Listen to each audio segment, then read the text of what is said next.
people are talking about QPR more about what's happening off the field than on. Yeah, I mean, it's. I tell you what, it's been that way pretty much most of the season. You know, there's always been this thing because I mean, the Joey Barton thing's obviously erupted quite big now with all his tweeting and whatever's going on. But he's been doing this tweeting all season, and he's now got this massive following on one thing and another. Yeah. And you know, players are supposed to do their talking on that green thing with the lines around and nets at either end. That's where you as a player should do your talking. You know, anybody can go out. You know, anybody can go there and say what they like on Twitter because a lot of people do it and they do it with no responsibility and not a care in the world of what they write. So for me, I don't take too much of a notice of that. Absolutely right. Now then, Nigel, you're a QPR fan. Look at these Twitters that came out today. Joey Barton tweeting out again. Start from the bottom because they're no recent ones. Read a few of those out to us, mate, and tell us what's going on inside his head. Well, he said, if I talked about Neil, he would do well to get another job. Twitter cost him his job. I can think of a million other things. That's his first one he's quoted. Then he's gone, looking forward to the game against Wigan tomorrow. First time in a while we actually have a plan and seem organised. Obviously a dig straight at Ian Warnock. And last one, lost his job and the guy's blaming everyone but himself. Embarrassing.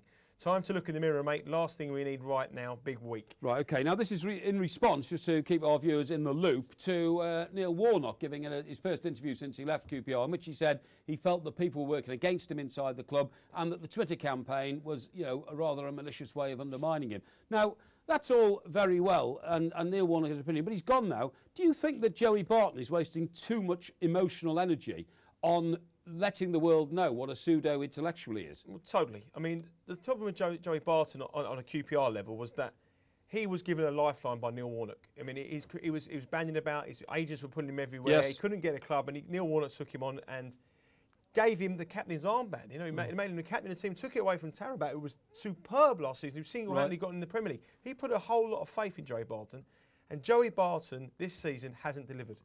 He hasn't delivered on the pitch. He's done everything right off the pitch by getting more stuff on Twitter and doing all the right PR exercises. But on the pitch where it counts, he hasn't performed. Now, if he had been playing every week with his heart on his sleeve and scoring goals left, right and centre, and this is a guy who's been suspended for 3 games where we're in trouble, by the way, then you could probably justify some of those tweets and say, you know, I've played my heart out, I've done nothing. But the players that have done it at QPR are the players that got us there. They've been our best players. And the players that have come in, and this is just, for me, it's just a silly When Neil Warnock left, his favourite quote for me was, I take full responsibility for where we are, we're in the Premier League. Is that a general feeling amongst the QPR fans? I always knew as a QPR fan that it would happen, that he would get to a stage where he couldn't get the players in that the club wanted to attract.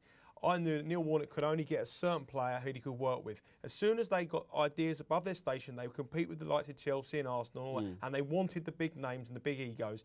Neil Warnock wasn't going to be the man. And that's what I thought all along. And that's exactly what's happened. They've got to a point where they've got to...